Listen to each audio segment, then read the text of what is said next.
Once I was humbled a little bit, I thought, I want to find out what I really believe, and I need to hold up my principles and let people, tell me what's wrong with it, how they see it. Welcome to UnityNow, the podcast where we discuss unity in the face of division. Inspired by the Unity 2020 plan, we strive to unite Americans by highlighting the middle ground between the two dominant parties and promoting the individual over groups.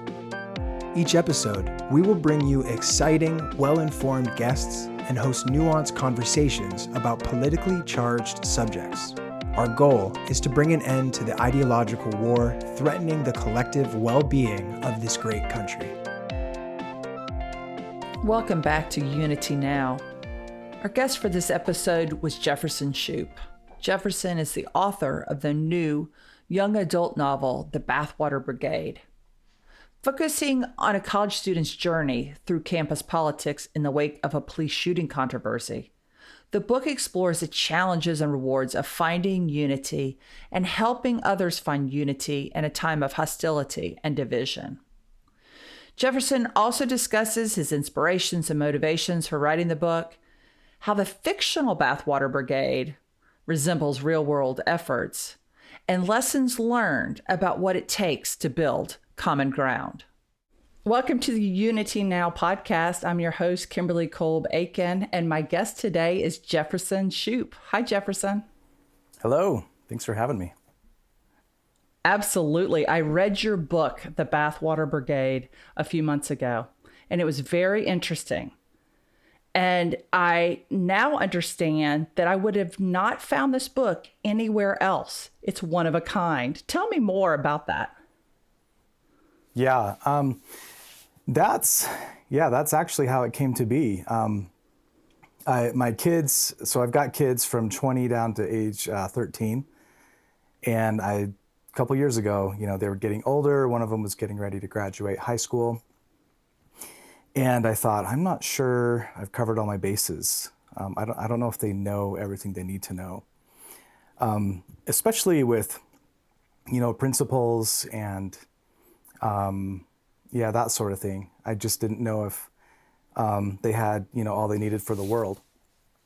So I got thinking about the things that I've learned in my own life and the skills that I was able to get. And I thought, you know what?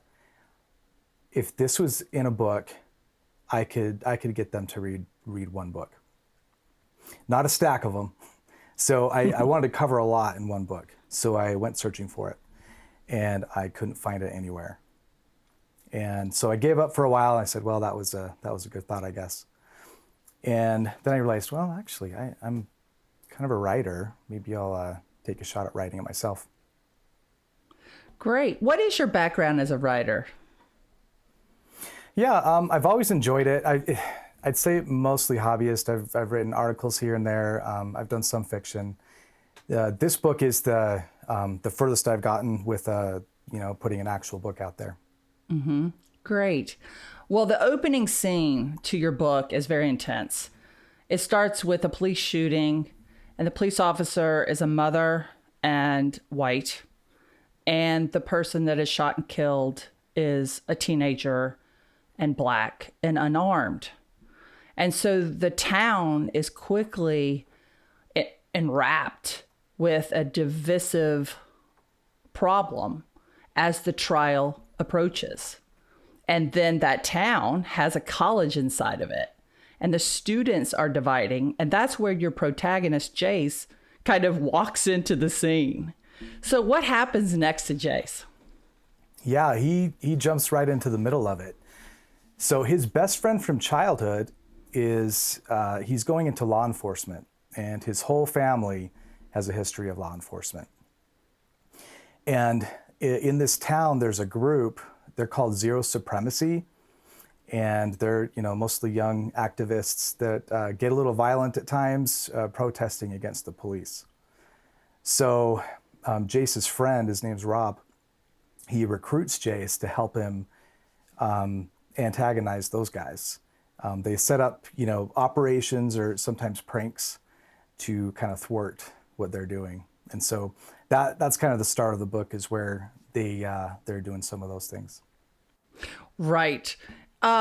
So Jace is on one side of the issue at the beginning of the book, and the other side, zero supremacy, are on the other side, right? Mm-hmm.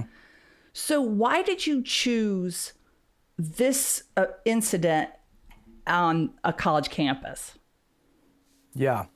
Well, it was something that was relevant. George Floyd happened actually while I was writing the book. I was pretty far into it at that point. So it was interesting to, I had the book writing utility on one side of my screen, and I had the news up on the other. I was watching that go down. Yeah, it was something that has a lot to it. There are a lot of things to think about. There are a lot of people on both sides that care very deeply. There are a lot of issues wrapped up all in that kind of an event. So, yeah, it was a really good setting for the book to really explore all that.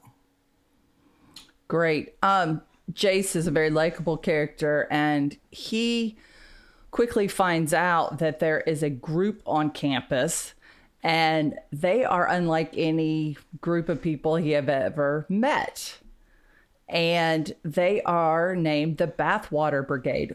And why are they named Bathwater Brigade? Yeah, kind of weird, isn't it? So their philosophy is that if we leave viewpoints out of the conversation, we end up throwing the baby out with the bathwater as a society. So what they do is they meet once a week, they get together, and they pick an issue, and they explore all the viewpoints they can. It's not really a debate, and they don't declare a winner at the end. When they win when they can explore as many viewpoints as possible. Interesting. Was there such a group in your experience, or did you just make all of this up? I made it up. At least I think I did. So sometimes you think you make something up, and you are reminded about something in your distant past. Yeah, I did, and it's interesting that there are some groups forming just recently. Have you heard of the Emory Free Speech Forum? I have not. Yeah, you should look them up. They're in January. They tried to set up a group just like this, at least from the description. And the administration of the college is giving them a hard time. They want to shut those guys down. Which, interestingly enough, happened to your group too, in the fiction. So we did interview the Purdue students that had a political discourse club. So that's a few episodes back. But they're both in school, and they take on a topic and they discuss it, and they had rules of engagement and things like that are similar, but not exactly like the Bathwater Brigades. They're lovely people, and it's good to see that flourishing there on college campus. Yeah, definitely. I think it would be a great idea. I hope a lot of colleges and high schools do something like this. So there are some high schools that are actually doing something similar. FIRE and FAIR are two groups that are encouraging that. Yes, we're familiar with both the FIRE and fairforall.org. Yes. Yes, we had Angel Eduardo. He's the host of the podcast at FAIR. And then we've had some FIRE guests. And I believe Eric Smith is also in FAIR. And we had him on the podcast. So, yeah, it's a good community.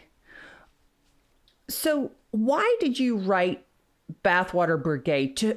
To whom were you writing this exactly for? Mm-hmm. Yeah, the primary audience was my own kids. Yeah, so I wrote it. One of them in particular read a couple of my drafts along the way and gave me some feedback. So by the time it was done, she was already familiar with it. And that was a really, really good experience for me.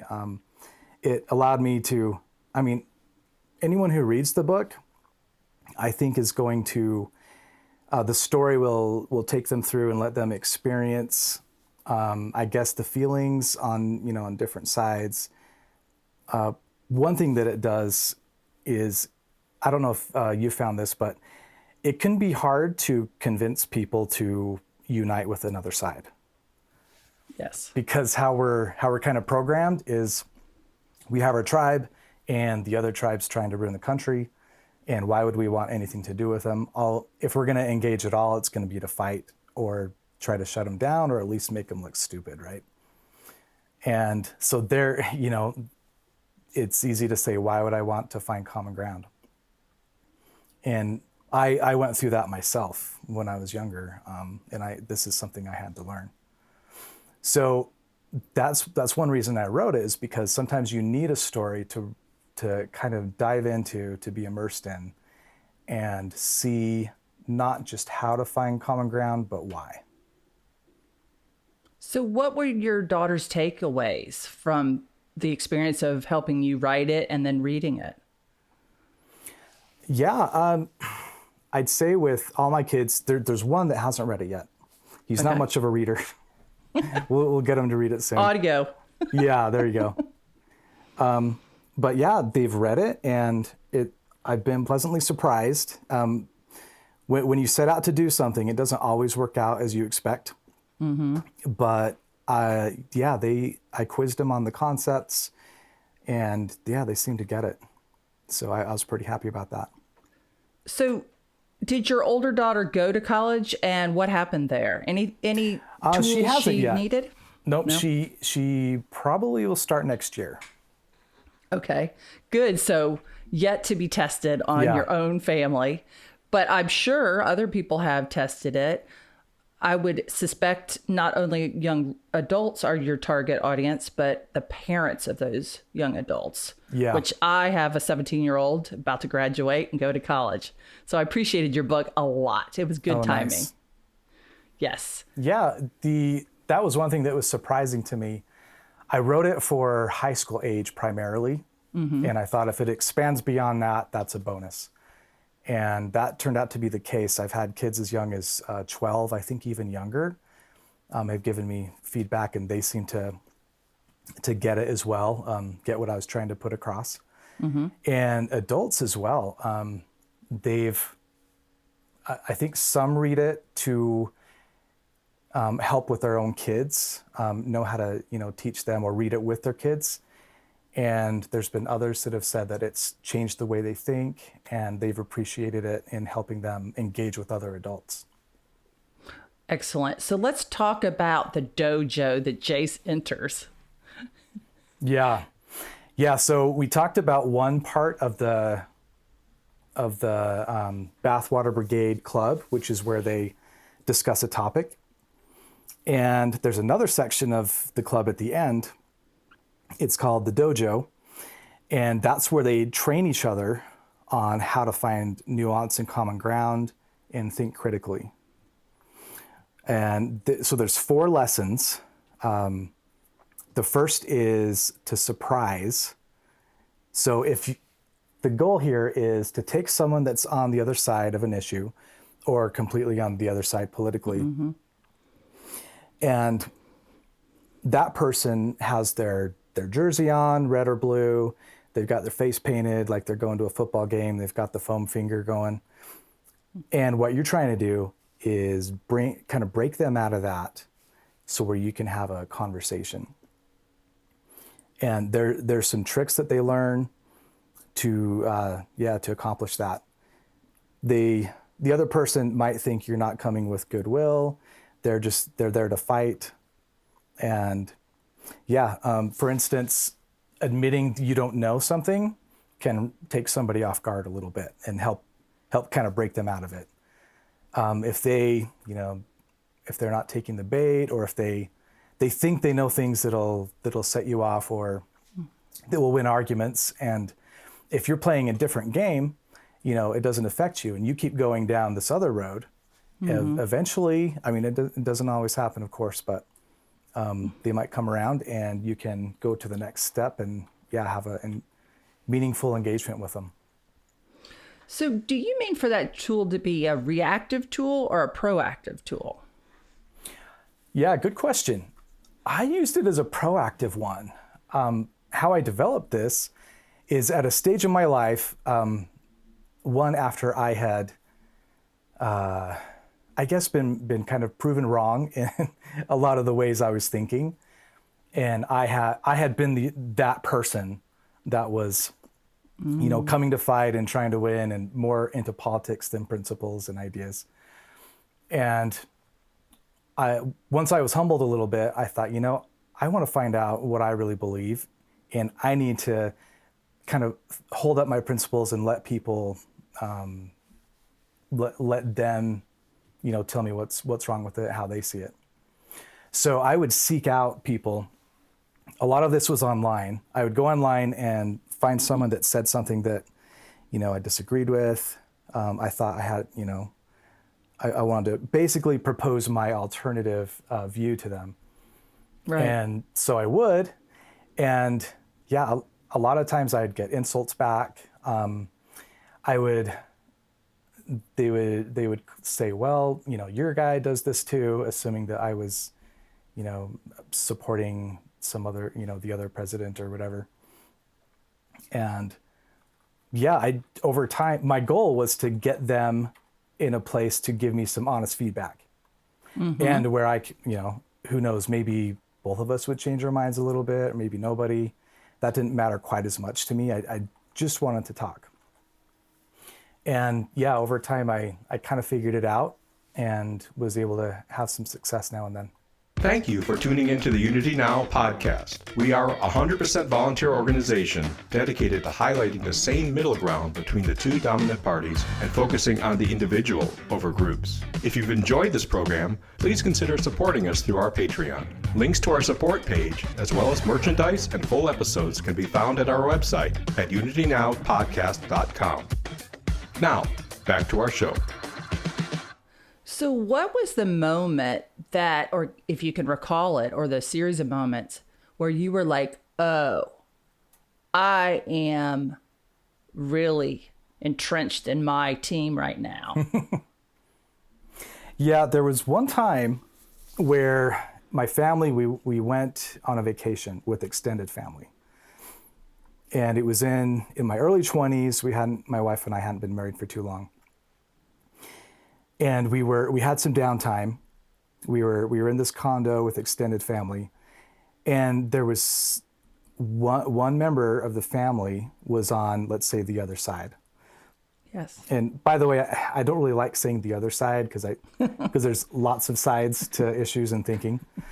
But so we got, some political topic got brought up, and I think I had been sort of ingesting the news, ingesting political opinion, and I didn't have an outlet, and I wasn't really processing it. I was just bottling it up. And so when that discussion happened, I fired back, and we both did. And it was a long one. It went for a while. In some ways, it was kind of fun, but it's a little bit like fast food. You regret it later. And I got thinking about it, and I thought, okay, this isn't this person is not trying to destroy the country. She really believes it. And it just made me think, yeah, there's another world out there that I thought I knew, but I really didn't. Wow. Yeah. Polarizing topics can happen in an extended family setting. Yeah. And you were self-aware enough to realize that it had happened to you. Yeah, it took me a while after I cooled off and thought back about it, and yeah. Did you have a book or a person or a conversation that helped you kind of pick it out and start you on a new path? I don't know if there's a particular one. I did, from that point on, if I would be, listening to opinion or, long form podcasts, that sort of thing, the ones where people on different sides would get on and have an honest conversation, those would really resonate with me. I would sometimes listen to them multiple times. They would just fascinate me. That's great. I've had the occasion and the opportunity to, now that I have some tools, that I get to talk with people on the other side of a topic. And I agree. It is extraordinary because I do come away with a better understanding of their side and even my own side. So what else happens in the dojos, Jefferson? Because that's a big piece of your book, is like go in and learn the big lesson. And do you want to share another lesson from the dojo? Yeah, another one. Let's see, which one would I share? I think the favorite, well, first of all, it struck me as interesting that the dojo lessons were the favorite. That's the most feedback I've gotten from readers is I love these dojo lessons. And they're not a large percentage of the book. And they're lessons. So how exciting can that be, right? I thought I was packaging it in the story to make it more palatable, hoping that, they'd get through the lesson part, but it turned out to be one of the favorites. So one thing that, I guess after you surprise, since we left off there, you go into the learning phase. And just like you said, that's where you learn about the other person and about yourself. And it's not just about what they think or what policies they support. It's really where they're coming from. And in that lesson, in each lesson, there's activities that's described. And this one, there is a box where there's a puzzle that's mostly complete, but not finished. And that is your worldview. So we all have experiences and beliefs of ours that we've collected through life. And that's how I see our worldview. It's a mostly complete puzzle. And throughout the year, we get handed more pieces, and it's our job to decide what to do with them. Do we, we look at our puzzle, we compare the piece, and we see if it fits. If it does, great, and if it doesn't, we throw it away. At least that's how I used to do it, and how we do it a lot of the time. The trick is to not always throw them away. If they don't seem to fit, hold on to them for a while. There's been things that I've learned how to fit later on, where it didn't seem to fit at first. One example of that is lived experiences. So it's funny when someone will have something that they actually experienced themselves. And if they're having a political conversation with someone that's opposite them, it's funny how quick we are to just cast it aside. And it's like we don't believe them, or I don't know what it is, but we just discount it when it's a real experience they had. One of those, so I was talking to a friend about gun control, and they were all for it. They said, yeah, we just got to get these guns out of here. And I brought up the point that, well, I mean, sometimes they're used in good ways. There are good guys with guns that help save lives, thwart crimes, that sort of thing. And she immediately said, that doesn't happen. That's a myth. And I was kind of blown away. And I easily found a couple examples from that day from the news and sent that over as some proof. But yeah, when you get facts or experiences or even concepts that don't make sense to you, you're not sure what to do with, might want to hang on to them for a bit and don't be too quick to toss them out. So what puzzle piece did you pick up from that conversation? Yeah, that's a good question. That example is more of giving her a puzzle piece and how she reacted to it. For me, well, I'll tell you one. So besides going online to try to find opposing voices to test my principles against, I would sometimes go to events. I try to go to different like rallies or whatever. There was this one rally at the Utah State Capitol, and it was about the border. It was a while ago, so there are a couple details that are fuzzy. But one side wanted a, border wall, more security, and the other side said that those guys were racist. And I thought, well, there are other reasons besides racism to support a border wall. And so I was curious. I showed up to kind of watch how it unfolded. And I followed that other group. They went a short way off at the end of it. And I thought, how can they believe they can't be serious? It didn't make sense to me that just automatically calling people racist for something that's, in my mind, a couple of steps away. There's a lot you have to do more than that to make that claim. But I followed them, and they didn't know I was a part of their group. And I just watched what happened, and they got in a circle, and the leader of the group was sort of dejected and said, "You know what, guys, we're going to keep on working. Those racists up there, they're not going to win. We're going to support our families. We're going to get justice." And one by one, they went around, and they were, they said the same kind of things, and some of them got emotional. And you could see they were concerned about just that, their families, and they really wanted, real justice, at least how they saw it.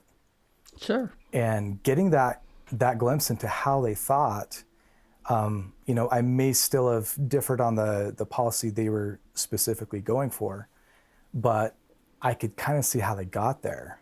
And I didn't influence them at all, but that influenced me in a big way. And I'm glad I went and experienced that.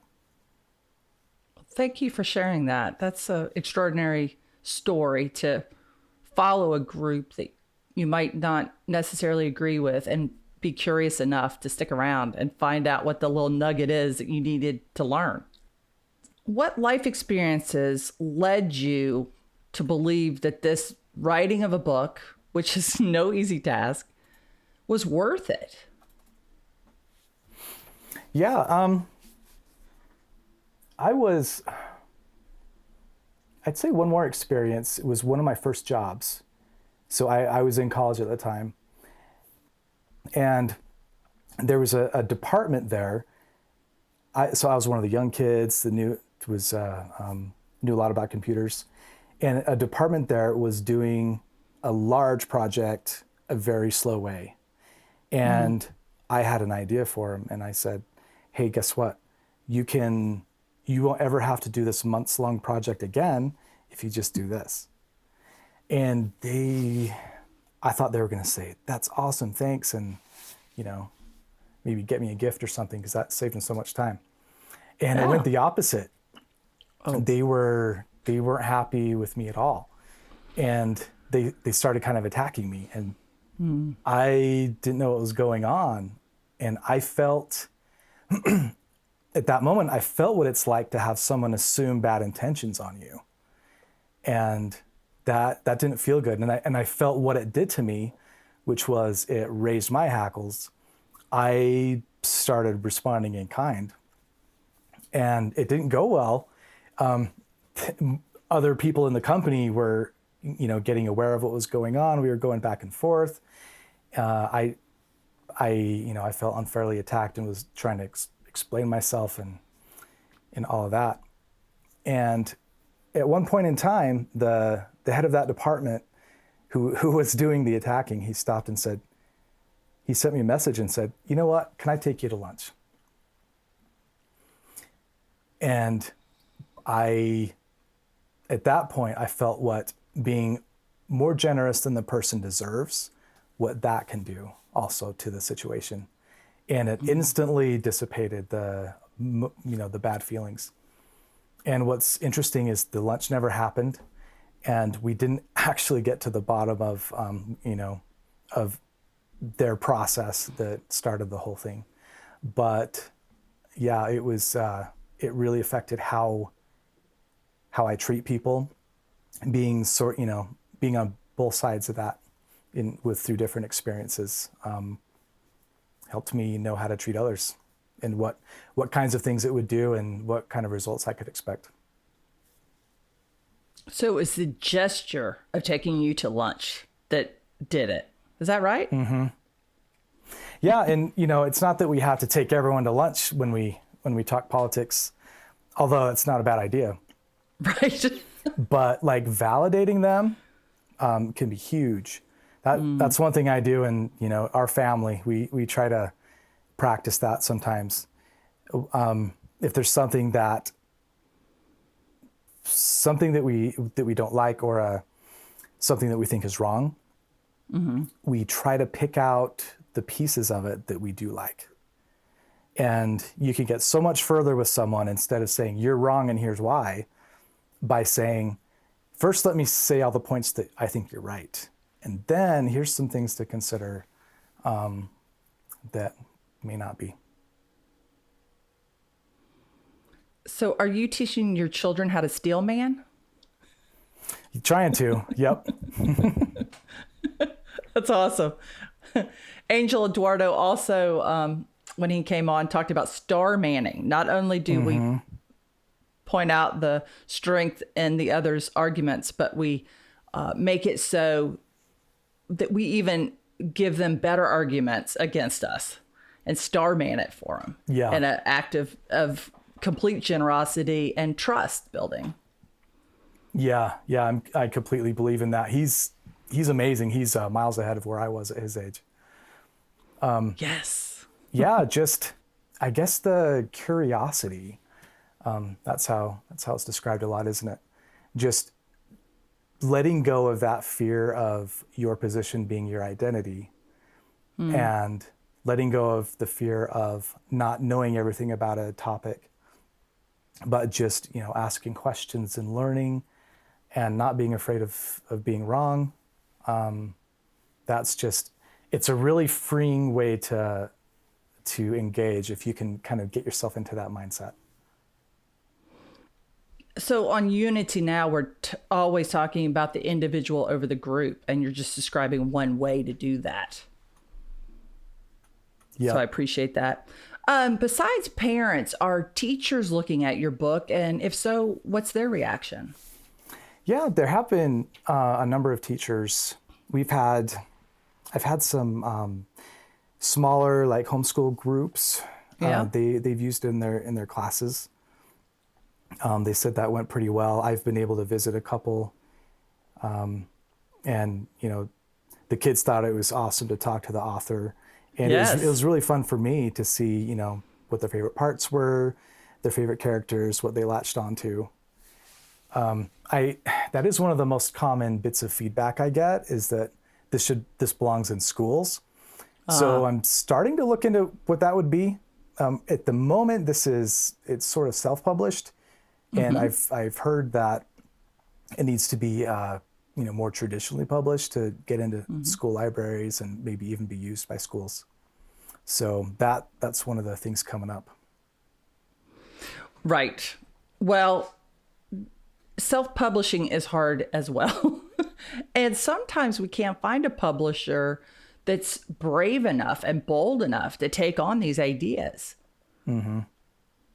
That was So one that's of my a consideration. Yeah, that was one of my I guess you could say fears in setting out to look for a publisher. I considered it at one point, and I thought I had a lot of goals for this book, and I was pretty attached to them, and I thought I really want it to be this, especially for my own kids, and I didn't want them making a whole lot of changes to it.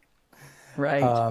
Yeah, I don't know. I mean, a big time publisher probably could have made it into a better book, and so maybe I shouldn't have been quite so married to it, but that's how it went down anyway.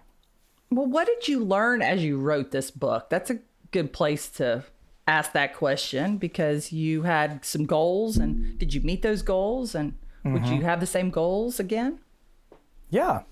One thing I learned, so when I wrote it, it was about, my first draft was almost double the size of what you have, and it's not a super short book. Yeah. As it is. And I really trimmed it down as much as I could. I thought about trimming it more, but again, I wanted to get all those goals into that one book. Someone suggested doing a series, and as far as marketing goes, that would have been a lot smarter way to go, because I'm finding that advertising one book out there, it's really hard to come out ahead on that. So there's other avenues of getting the word out, like this. Thank you. You're welcome. We're happy to highlight you. But yeah, that was interesting. Shortening the book and just agonizing over what things you want to keep. I did cut out some things that was a little hard to do, but it was a bit long at that point. So that was good, a good move. So I can't help but notice that you used the art of war in a couple of your dojo lessons. Mm-hmm. And I happen to be reading that with our son right now. He and I are going chapter by chapter together. And I do think about him in a critical thinking form, but not like you did. How did you go from the art of war to Bathwater Brigade for kids? Yeah, I think it's a little bit of a, what's the word, quandary it's, on one hand, the focus of the book is, finding common ground. And sometimes you can take that as, just kumbaya, just get along, compromise. That's the opposite of war, but that's not really what it is. The way you can unite doesn't mean giving up your principles. It means finding where you already agree. And there's actually a workshop that I give that incorporates a lot of what those dojos do. And I was giving that once, and this student raised his hand and said, I don't know about this. I want to fight for what I believe in. And this is more the opposite. And then we had a discussion about, well, actually we are fighting. We're fighting. You and your political opposite are together fighting against the dividers, against that system. And you also bring in old Benjamin Franklin. I happen to be reading Walter Isaacson's biography of Benjamin Franklin, which is 36 hours on the Audible. It's quite ambitious. What did Benjamin Franklin, how did he play into Jace's education? Yeah, I was at the gym one day, and for some reason I decided to listen to Benjamin Franklin's autobiography. And I came across a passage that just struck me. It was one of his virtues, and it was humility. And what happened was, one of his friends, when he was younger, told him, you're pretty smart, Ben, but you're kind of a jerk sometimes. And kind of told him what some of the problems with that was. So he decided to turn that around, and he developed ways to get your point across, and you can disagree, but in a more persuasive way, in a more humble way. You can say to someone, well, you're right, that's correct a lot of the time, but in this case, I think it's different. That's one example. And I think if he hadn't mastered that, he wouldn't have near the influence that he did later in life. I agree with you, because there were so many places he was correct in that position, but only if he was willing to listen. And he had to do a lot of listening in Britain and in France. Mm-hmm. And then let's not forget while we were writing the Constitution. Yep. Yeah, there was a lot of listening to be done. A lot of opportunity there. What do you think, just moving away a little bit from the book, what do you think is the leading challenges of an 18, 19-year-old entering college right now? So I would have to be a little bit humble here and preface this with, I would have to I think I would want to be there and see for myself, or have a lot of, interviews with people that are experiencing that now. And when my daughter goes, I'll definitely have a little bit better seat to that. Sure. But what I would say is I guess the lack of nuance and the lack of viewpoint diversity. And it's not just that it's not there, but I don't feel like it's encouraged. I think if we had an environment that produced kids that not only could accept nuance, but seek it out, I think that would be pivotal.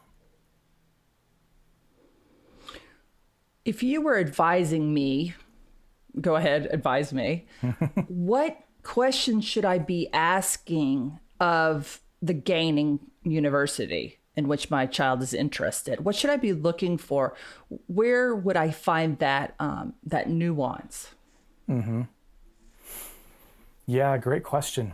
I might pose a few different questions. One could be, do you have a student club that explores different viewpoints, and would you be opposed to having one started if that was proposed? Yeah, and maybe after a review of the courses provided, take a look for yourself and judge whether different perspectives might be offered, and I guess see whether it's a focus of the university. If they, I think a university should make that a priority. Some might say, well, we don't really know. Whatever's in the courses, there might be some viewpoint diversity, but it would definitely be a good sign if that was something they were intent on. What do you suppose happens to our kids after they go through college? We failed to inform them, or we were ignorant that this was going on, and they graduate and they go on to their first job or start their own business or what have you. What is the ramifications if we don't fix what your book is trying to solve? Well, I could say from my own experience in college, it took me a long time to learn this, to kind of refine my thinking, my critical thinking, my ability to connect with others and consider alternate viewpoints. That took me a while, and I realized this would have been really handy right out of high school. And I guess you could say that was a big impetus for writing this book. Was I wanted kids to have it right out of the gate, because they're going to need it even more than I did. But yeah, nowadays, I guess I could say I saw some of the groupthink and some of the intolerance that we're seeing now. I saw that back then, and from appearances, it's only gotten worse and getting worse. And it's not a given that, out of college, people are going to come around to finding out how to unite. It's something that we should learn, but not everyone does. And yeah, just watch the news and think, okay, if these people involved could have seen where each other were really coming from, would this be a news story? And oftentimes it's not. Well, I appreciate your message of unity in Bathwater Brigade. I certainly picked up on that, and I appreciate that, of course. We all do here at the podcast. What's next for you? Do you have another book planned? Are you working on a workshop? And where are you in that process?